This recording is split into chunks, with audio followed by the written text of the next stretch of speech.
Hello' guys, এয়া মৰ্ণিঙতে মন্দিৰলৈ বুলি ওলালোঁ।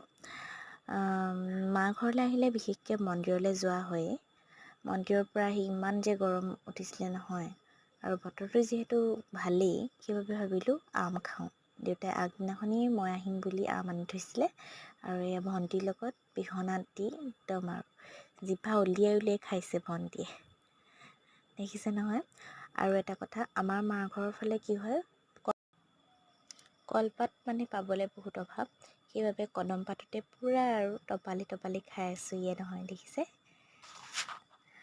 আকৌ ইভিনিং ম'ম' খোৱাত ব্যস্ত হৈ গ'লোঁ। কি হ'ল মানে, ম'ম' বনোৱা ৰেচিপিটো দিম বুলি ভাবিছিলোঁ, কিন্তু ল'ৰাৰ উৎপাতত দিব নোৱাৰিলোঁ। এয়া পূৰা নাকৰ দি পানী ওলাই গৈছেগৈ। মাহীয়েক আৰু ভাগিনীয়েকে পূৰা এক্টিং কৰি কৰি খাই আছে।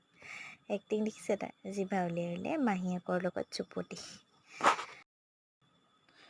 আৰু ঘৰত থাকিলে যিহেতু এইবোৰ বনাবলৈ আচলতে অন্য দায়িত্ববোৰ পালন কৰোঁতে কৰোঁতে নিজৰ মনৰ বস্তুটো মানে নিজে ভাল পোৱা বস্তুবোৰ বনাই খাবলৈ টাইমেই নোহোৱা নিচিনা হয়, হয়নে নহয়?